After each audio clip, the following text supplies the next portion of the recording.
Hey everyone, welcome to episode 8 of Teaching Tales. Once again, I am your host, Brent Coley, and joining me today on the podcast, I'm thrilled to have the assistant principal at my school, Cassie Caldwell, joining us. Yeah, Cassie, thanks so much for taking the time. Oh, I'm so excited. Because I know that you have a busy schedule, because you're in the office across from me, and I know how busy we both are, so thank you so much for taking the time. You're heading through the drive-thru later, so definitely, which is good. So I don't know if it's good, but it's what's going to happen. But it's what's going to happen. I have been there. I'm probably going to end up doing the same thing tonight. But anyway, so Cassie, tell our listeners, tell anyone who's listening, tell my mom and dad, who I know they're listening, tell them about your background. Okay, so. Well, I'm the assistant principal here now, which yay, yay! It's amazing and kind of well, I was going to say it was kind of a shocker, but I'm happy to be here. But before this, I spent my first 2 years of teaching was at a non-public school. So I worked with kids who had emotional disturbance, and they were all having a hard time with a great many things, and then I was hired in the district, and I taught resource for 6 years, and in being a resource specialist, I worked with students who had IEPs, with students who needed intervention. I worked with everybody. I took them all on, and I taught Read 180, which was one of the best things I think I've ever done, ever. Mm-hmm. And I still love it. If I can get into a Read 180 classroom, I am a happy, happy camper. And then last year I was a teacher on special assignment, so I did the intervention again, but had to step it up a little bit in working with teachers more. And like I said, and now I'm here. And now you're here, and I am thrilled that you are. And correct me if I'm wrong, your first year we worked, was that your first year? That was my first year. Or was it my last year at the school? I think it was your last year. It was like my last year before I left the classroom to move into administration was your first. So yeah. We worked together for a year, and now we're back in a different capacity. So what I wanted to talk about today, I mean, we've had our superintendent on last week. A couple weeks ago we had my dad on, which was cool. We talked about relationships, and you and I have kind of talked before we recorded about just how teachers and administrators and all staff make a difference in the lives of students. I had a conversation with one of our teachers today, just about how there's those kids that you know you're making a difference. You are putting in the extra time. Maybe it's before school or after school tutoring, and you know at the end of the day or at the end of the school year, wow, I made a difference. Yeah. Have you ever had like the opposite, like? Sometimes there's those kids I would have where no matter how hard I worked, sometimes I would wonder, did I get through? You ever have that? Or am I the only one? No, you're totally not the only one. I think, so first, coming from a place where I taught intervention, the kids coming to me had a lot of space to grow. I mean, they all had things to work on. We all do. We've all got our things. Amen. That we need to work on. And that was something that I focused on with them a lot, was just, guys, we've all got something. We've all got our things. But I remember I've had a couple kids come through, and I would try one thing, try another thing, and I would kind of question how well it worked, or you know, if I was really going down the right path with them. And more often than not, at the end of the year, they were good. You know, we'd adjust, we'd tweak, and we'd work together. There have been a couple, though. There have been a couple where, one in particular was recent. He was a sweet kid. I had him for 4th grade. I had him for 5th grade, which is a benefit of being a resource teacher. You get him for multiple years. Yep. Get him for a long time. You get to watch him grow, both, you know. Awesome. It's fantastic. He was always just sweet and well-behaved, and I always got a lot of behavior kids, but he was not one of those behavior kids. He was well-behaved, and we talk about effort. He always put out his best effort. He needed some help with organization, you know, but overall, I was like, great, bud, you got this. And we talked about that a lot just as a class, you know, that, okay, we all have our thing. for you guys in here and super honest conversations with the students, which I thought, and I did come to find out later, was really empowering for them because they got to hear, I'm going to work on this. I don't have to be perfect. I don't have to be perfect. I'm not perfect. I never will be perfect. And that's okay. Yeah. Because I no one expects me to be perfect. But people expect me to try. And Mrs. Caldwell expects me to try. Yep. And so we used to talk about how you can do this. So I'm going to help you. But you can do this. And whatever your this is. And for my kids in that class, it was comprehension. And for so many of them, this kid included, they had been kind of, for lack of a better term, beaten down over the years. Just repeated failures. And then maybe at the end of, after their failure, they didn't hear, that's okay, you're going to try it again. Or maybe they did. I can't say. I wasn't there. But I was there for the aftermath of it. And so many of them came to me kind of beaten down. And this kid was one of those. And I remember him telling me, I can't do this. This is hard. Yeah, there's lots of stuff that's hard. And he got better. He did. He got better. He put out more effort. His organization got better. And okay, I just thought that after a few years with me, yes, he'd gotten better. He went on to middle school, but he didn't come to me that far short. Of grade level standards. Of grade level standards and the level of awesomeness he left me with. He wasn't that far from that. So I kind of thought, I'm like, sure, great kid, love this kid, helped him a little bit. Okay. So this was, 1, 2, 3, 4, this was 4 years ago. So recently I got this notification on Facebook. And his mom and I were Facebook friends after he left my classroom. She asked me to be her friend. I said, okay, we've parted ways. I can do that now. And she tagged me in a post saying that he'd got an honor roll. And then she said, Cassie, this is because of you. In large part, this is due to you. And it made me take a double take because I was like, really? Are you sure? Because I appreciate that and thank you, but that wasn't me. That was him. Yeah. And I just told him, you can do this. You can do it. So do it. Yeah. And if it takes you a little longer, it'll take you a little longer, but you can do it. And he did. Yeah. He did it just fine without me doing much more than that, than just telling him. Yeah, the purpose behind that question is there's those kids where you're like, did I make a difference? The purpose behind the question was we make more of a difference than we realize. Yeah. I mean, teachers, administrators, we make, and your example of, he said, even though you may have not have thought, what, I didn't do a whole lot, but as you're telling me that story, the one word that pops into my head is belief. The power of belief. We've seen that. I mean, I sent it out. My teacher thought I was smarter than I was, so I was. Yeah. So I was. I mean, I had a similar experience several years ago.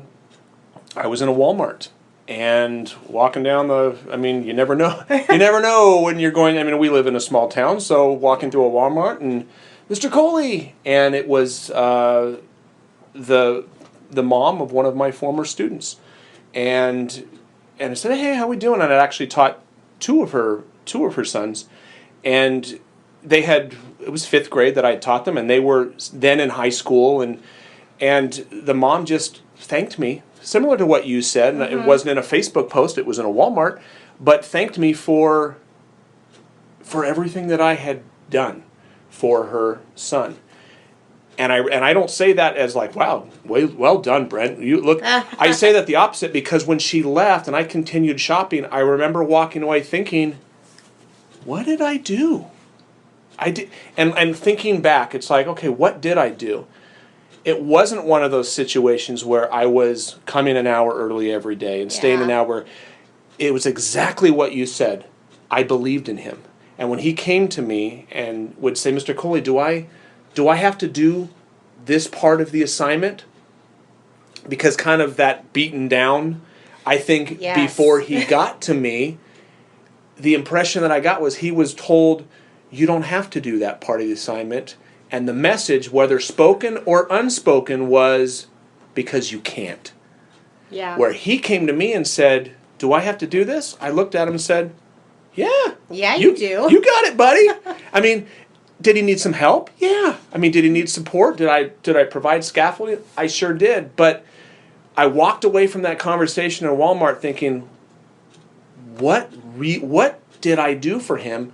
And it all came down to, I believed in him. I told him, like you said, Yeah. you can do this. Yeah. And doggone it, he did. And at the end of the year, his grades, he got good grades, and obviously his confidence soared. He did well, but I guess the whole moral of that is, you don't always have to come an hour early, stay an hour late. Not saying that that's not needed sometimes, because it is, and some of those kids that is what they're going to need, and it's not just that saying. I mean, I think you would agree. Just saying, I believe in you. Oh. That's not enough. I mean, and anyone listening, it's like, if you're a new teacher, oh, Brent's saying that all you have to do is say, I believe in you, and no, obviously you have to provide the supports and the interventions and things like that, but providing that without sending the message of, I believe in you, you can do this, it's going to fall on, it's not going to have the effectiveness that it would. No, of course not. And one of the things we used to do that was just something I thought was good, and it turned out to be very good, was talk with the class and talk about how it's okay to come in with areas there where you need to grow. Mm-hmm. That's okay. We all have our things. Yeah. It's when we stop working on those that we really start to fail. Yeah. And so often, kids would come into that room, whether they had an IEP or not, and need to hear that I believed in them, and need to hear that it's okay to fail. It's okay for your score to go down a little bit. It's okay to make mistakes, because if you do, the important part is if you learn from it. Yeah. That's what matters. Yeah. And if you make a mistake and you learn from it, then wow. Yeah. You've really got an opportunity there. And to hear that, and to hear that it was okay, and to hear that they had the power, mm-hmm. and that it wasn't my power, I would help them. I would give them the sentence frames. I would give them the highlighters. We'd break that text down into chunks, whatever we needed to do to show them, yeah, you can do this. Yeah.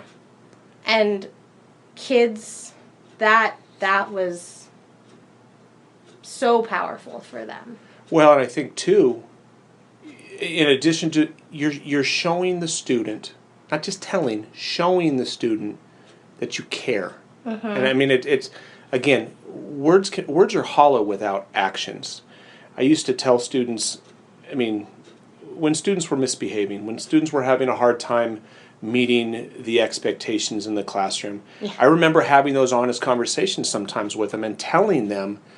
Sometimes I would ask the question, boys and girls, would it be harder or easier for me to just let you do what you want? Mm. And I would just let that question just kind of hang there. And oftentimes they thought it was a trick question, and they're like, "Oh, geez, what does he want me to say?" What am I supposed to say? And it's like, "Yeah, what am I supposed to say?" No, guys, just think about it. Would it be harder for me to just let you do what you want, or would it be easier for me? Yeah.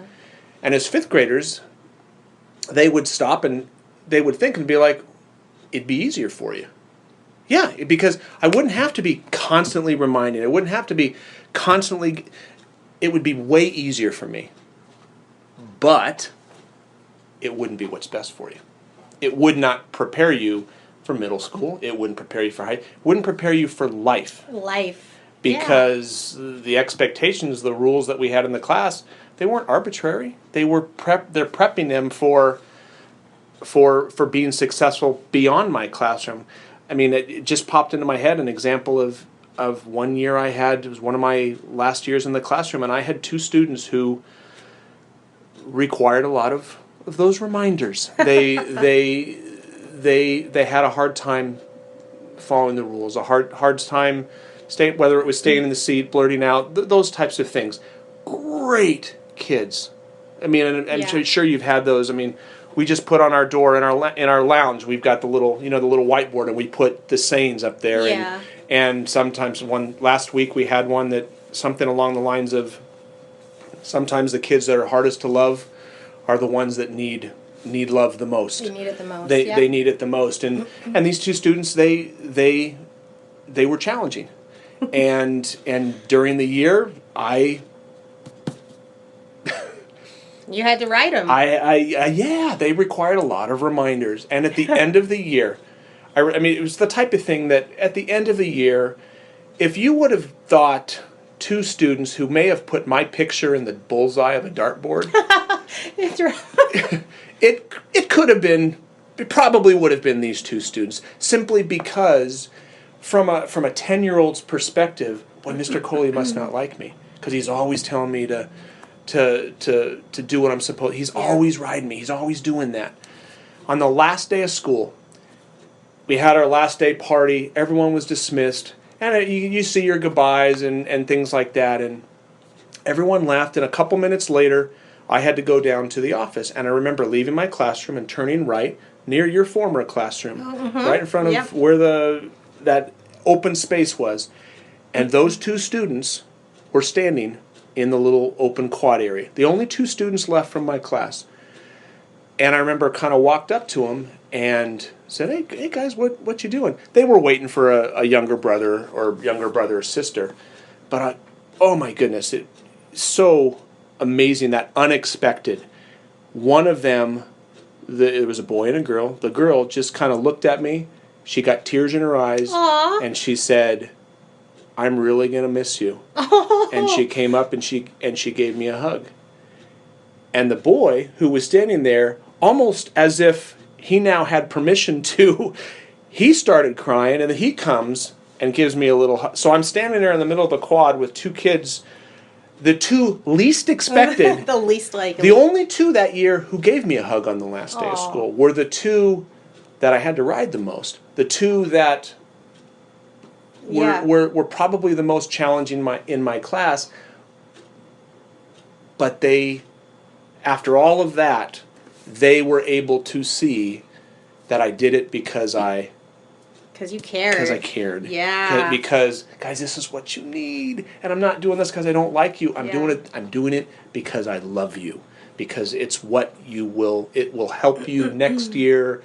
So, I mean, kind of going back to what you're saying, I mean, your experience and with what you used to teach, you had a lot of challenging. I mean, I would say, well, the majority, not just behaviorally, but academically, those are the kids who needed the most support. Or both, academically and behaviorally. Or both. Or both. But like your Facebook post said, you made a difference. I mean, and that's like, I guess, for anyone listening, especially if you're new to the profession or newer to the profession, or even if you've been doing it for 30 years, at the end of the day, when you're leaving your classroom, or at the end of the year, just know you are making more of a difference than you may even realize. Then you will never see all the fruits of your labor. Yeah. You'll see some. You'll see some. The teacher that we had today, we were talking about one of his students, and he said, I really feel like I'm making an impact with this kiddo. And I said, you are, because her mom is thrilled with what you're. I mean, but there's the other kids that if you don't feel like you're doing it, you are making an impact. Yeah. You are making an impact. So, anything else you want to add? No, it's such a good feeling talking about the kids that have come through my room and listening and remembering that even if I didn't think in that moment that I was super effective with them or that I made a huge impact like that kiddo or like your story. It's so wonderful when they come back and share, and it's just so eye-opening to think I helped them, really? Okay, that's fantastic, and hadn't really thought about it at the time. So yeah. We have an awesome responsibility. Oh my goodness, yes we do. If we stop to think about it too long, you can freak yourself out a little bit because yes. because it is truly the power that an educator wields for, superheroes, really. I mean, we use our powers for good, fortunately. And, we make more of a difference than we realize. So, Cassie, thank you. Thank you. My pleasure. Thank you so much. I totally appreciate you taking the time. I need to let you go so you can go Hit get dinner. drive-thru. Go hit the drive-through, get dinner for your family. I need to head home and do the same for mine. And I want to thank everyone else for listening. Thank you again so much, Mom and Dad. Thank you for your continued support. And if you like what you're hearing, we'd really appreciate it. Subscribe in iTunes. We're also in Google Play. If you like what you're hearing, give us a tweet. We'd appreciate that. Give us a review in iTunes. That would be appreciated as well. And we will see you next week. Thanks so much for listening.